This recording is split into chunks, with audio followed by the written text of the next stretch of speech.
میری پارٹی کے لوگوں کو بھی جو ہے نا اسی طرح سے جو ہے نا وہ کہا بھی جا رہا ہے, دھمکایا بھی جا رہا ہے اور گالیاں بھی دی جا رہی ہیں. خدا کے واسطے اگر پاکستان کو آپ لوگوں نے چلانا ہے تو خدا کے واسطے اس کو جو ہے نا اس طرح سے ووٹ نہ لیں. ہم سارے آپ کو ووٹ دینے کے لیے تیار ہیں, مگر اس طرح سے ووٹ نہیں دیں گے, اس طریقے سے ووٹ نہیں دیں گے.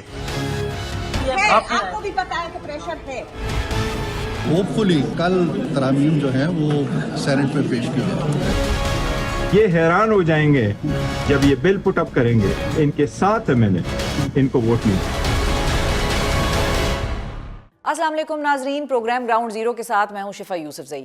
26ویں آئینی ترمیم کی فلم کا ٹریلر بھرپور طریقے سے ہم دیکھ رہے ہیں اور فلم کی ریلیز اگلی 24 گھنٹوں میں متوقع ہے اور حکومتی کیمپ یہ دعویٰ کر رہا ہے کہ کل یعنی 18 اکتوبر کو آئینی ترمیم کا مسودہ سینٹ میں پیش کر دیا جائے گا.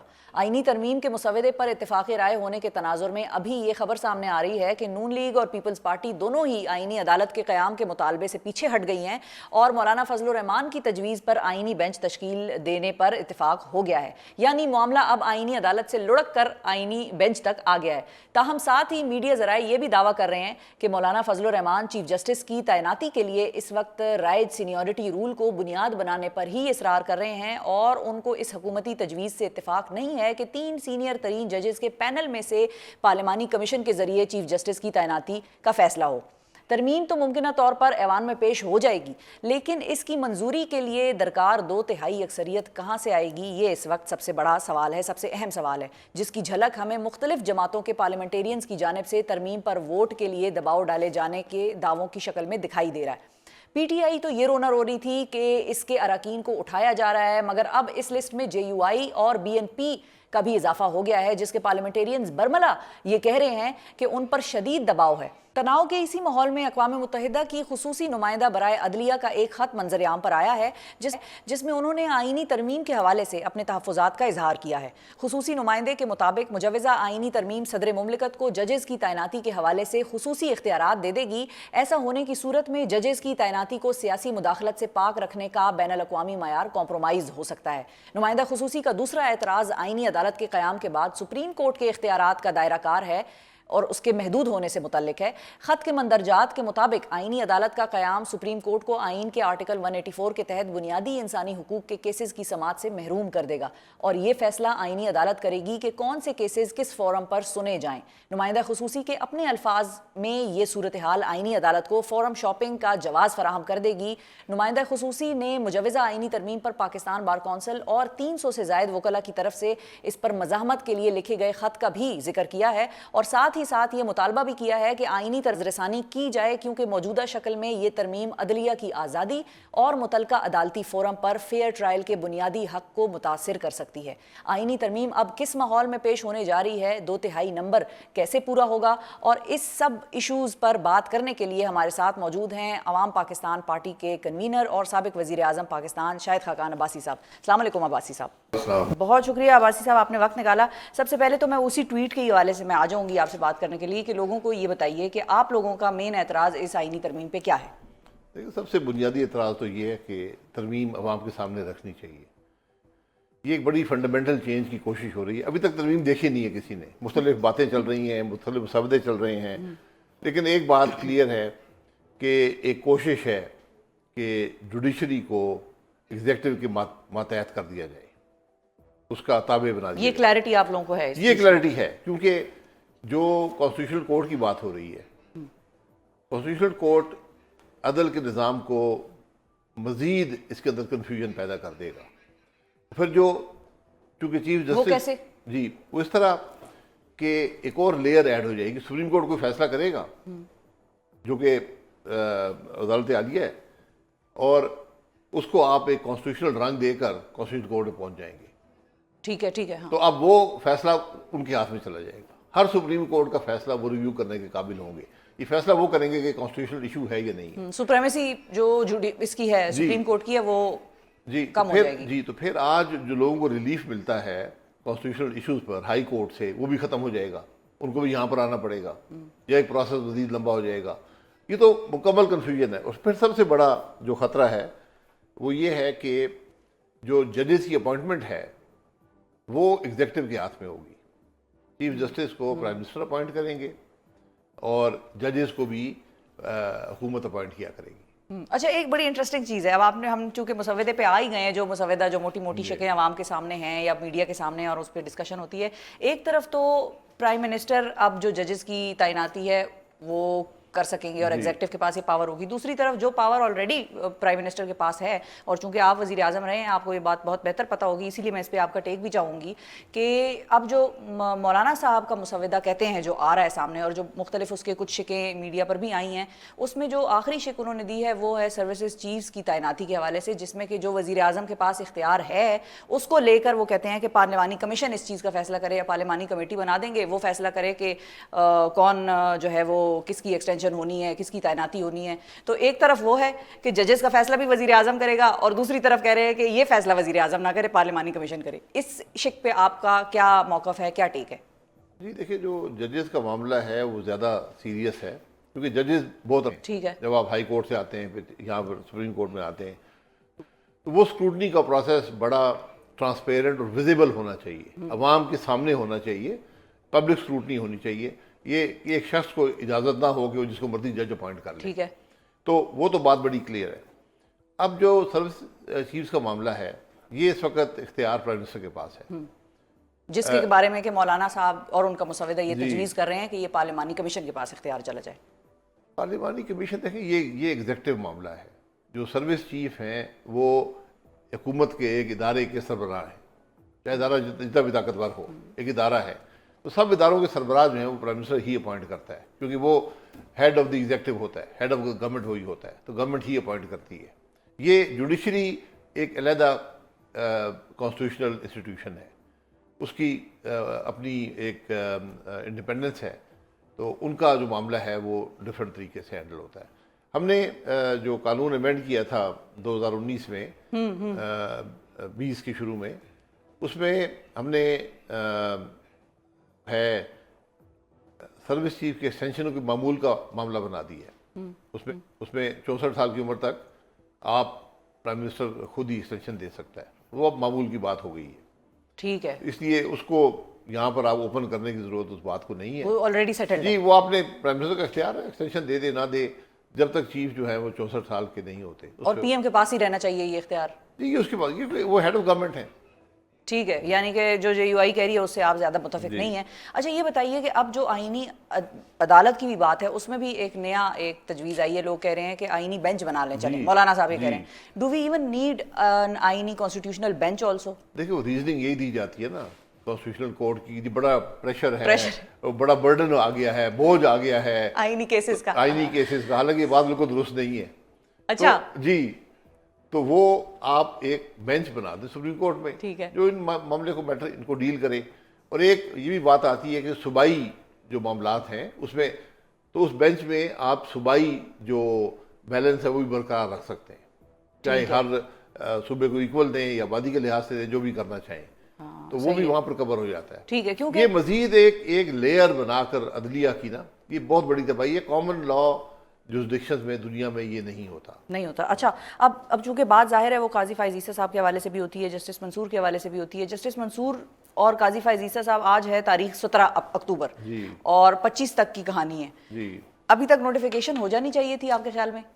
جی ہو جانی چاہیے تھی, ابہام ختم ہو جاتا نا. آج ویسے تو اب آخری دن بھی کر سکتے ہیں, ٹھیک ہے, لیکن اس وقت پورے پاکستان میں ابہام ہے. ہر آدمی کہتا ہے کہ آئینی ترامیم ہو اس لیے نہیں ہے کہ شاہ صاحب جو ہیں وہ چیف جسٹس نہ بن سکے. مولانا صاحب یہ کہتے ہیں کہ ہم شخصی ترامیم کی طرف نہیں جائیں گے. مولانا صاحب خود بھی یہ کہتے ہیں. تو یہ شخصی ترمیم بن جاتی ہے نا, آپ اس کو 25 کے بعد کر لیں ترمیم کو, تو بہت سے ابہام ختم ہو جائے گا. لیکن ان کو تو بہت جلدی ہے, انہوں نے تو بلا لی ہیں, سیشنز ویشنز آ گئے ہیں اور لوگوں کو بھی انہوں نے کہا ہے. اچھا عباسی صاحب, شک و شبہ پیدا ہوتا ہے. اور اس سے کتنا شک و شبہ پیدا ہوتا ہے جو پی ٹی آئی رونا رو رہی ہے. خیر ان کے بھی بڑے معاملات ہیں, لیکن وہ کل جو شاہ محمود قریشی صاحب کی بہو کا واقعہ آیا سامنے کہ وہ اٹھائی گئیں گھر کے باہر سے غائب ہو گئیں, اور گھر ان کا محسن نقوی صاحب کے 2 گز کے 10 گز کے فاصلے میں بھی شاید نہیں تھا. پھر مختلف ایم این ایز ہیں جو یہ گلہ کر رہے ہیں کہ ہمیں پریشر ڈالا جا رہا ہے. سینیٹر زرکا کی ویڈیو سامنے آئی, وہ کہتی ہیں میرا بیٹا نہیں ہے گھر پہ, وہ ایک اسپیشل چائلڈ بھی ہے, ڈاؤن سنڈروم ہے اس بچے کو. اس کے علاوہ اور بڑے لوگ ہیں. یہ کیا ماحول ہے, کس چیز کا ماحول ہے یہ بڑی بدنصیبی ہے کہ آج 21ویں صدی میں ہمارے ملک میں یہ کام ہو رہے ہیں. لوگ اٹھائے جا رہے ہیں, لوگوں کو لالچ دی جا رہی ہے, ڈرایا دھمکایا جا رہا ہے. یہ باتیں بہت پہلے بہت سے ممالک میں تھی، ختم ہو گئی ہیں. ہم نے بدقسمتی سے پھر یہ کام شروع کر دیا ہے. یہ چیزیں ختم کر دیں. یہ ہمیشہ ملک کو، جمہوریت کو، ملک میں جو پارلیمانی قدریں ہیں، سب کو ختم کر دیتی ہے یہ چیز. یہ آپ کو ہر چیز آئین اور قانون کے دائرے کے اندر کرنی چاہیے. جب حکومت خود آئین کے دائرے سے باہر چلی جائے، رول آف لا میں یقین نہ رکھے، پھر لوگ بھی یقین نہیں رکھیں گے. تو عباسی صاحب، آپ نے چونکہ میاں صاحب، بڑے میاں صاحب کے ساتھ کام کیا بہت عرصہ، کیا مولانا صاحب کو وہ منا پائیں گے؟ مولانا صاحب چلے جائیں گے سپورٹ کرنے آئینی ترمیم کو حکومتی سائڈ پہ، یا وہ اسی سائڈ پہ رہیں گے، آدھے کچھ پی ٹی آئی کے ساتھ اور آدھے درمیان کی کوئی کہانی ہوگی، اور ہاتھ نہیں آئیں گے ان پہ؟ ترمیم کے معاملے میں تو ان کو ایک کلیئر ویو پوائنٹ لینا پڑے گا، کیونکہ جو ترمیم بھی ہوگی اس پہ بوجھ عوام مولانا صاحب پہ ہی ہوگا. یہ ترمیم مولانا صاحب نے کی ہے، ووٹ نہ ڈالتے تو نہ ہوتی. ایسا ہی، حالانکہ ووٹ جو ہے 90% تو دوسرے لوگ ڈالیں گے نا، دوسری جماعتیں ڈالیں گی. 90-95%، بالکل 8 ووٹ ہے مولانا صاحب. ہاں، تو صرف تو اب بوجھ ان پہ آ گیا ہے. تو میرا نہیں خیال کہ مولانا صاحب جس بات میں دلیل نہ ہو اس کو ایگری کر لیں گے. یعنی یہ تاثر ہوتا ہے کہ کچھ لوگ کچھ دو کی بنیاد پہ کچھ مولانا صاحب کی باتیں مان لیں گے، کچھ وہ ہماری باتیں مان لیں. آئینی ترمیم اس طرح نہیں ہوتی. یہ آپ کو مولانا ہارڈ لائنر کے طور پہ نظر آ رہے ہیں؟ نہیں، ہارڈ لائنر نہیں. میرا خیال ہے کہ ان کو اب اس بات کا احساس ہے کہ تاریخ ان کو کیسے دیکھے گی، ان کے عمل کو. اور تاریخ اگر یہ دیکھتی ہے کہ مولانا صاحب نے کچھ لوگ کچھ دو کی بنیاد پہ فیصلہ کیا اور ایسی ترمیم آ گئی جو ملک کے لیے نقصان دہ ہیں، تو پھر مولانا صاحب کو تاریخ میں ان کا قد کاٹ کچھ کم ہو جائے گا. تو پچھلے 1-2 دن سے جو پریس کانفرنسز آ رہی ہیں وہ آپٹکس تو ایسے ہی لگ رہے ہیں کہ میاں صاحب ملاقات، مولانا صاحب لاہور گئے، جاتی عمرہ میں ان سے ملے، مریم صاحبہ بھی وہاں پہ موجود تھیں، زرداری صاحب، بلاول بھٹو صاحب لاہور پہنچے اور وہ ملے. تو یہ آپٹکس تو ایسی ہی لگ رہی ہیں کہ چیز طے ہو گئی. طے ہوگی پھر پاس کر لیں. نمبر آپ کے پاس کیا اطلاع ہے نمبرز کی؟ نمبر دیکھیں، نمبر گیم تو حکومت کو جو آج اختیار مل گیا ہے ایم این اے اور سینیٹر خریدنے کا، سپریم کورٹ نے دیا ہے. یہاں سب سے بڑی مزے کی بات یہ ہے 63 کہ سپریم کورٹ کا اپنا ہی فیصلہ تھا. اب انہوں نے ہی اس کو درست کر دیا، یا جو بھی کہے کہ اب آپ کا ووٹ کاؤنٹ ہو جائے گا، اس کے بعد آپ کے خلاف کارروائی ہو سکتی ہے. تو انہوں نے ہارس ٹریڈنگ کی کھلم کھلا اجازت دے دی ہے. تو حکومت کے پاس اتنے وسائل اور اتنے ذرائع ہوتے ہیں کہ وہ آپ کو لالچ دے کر یا ڈرا دھمکا کر ووٹ حاصل کر لے.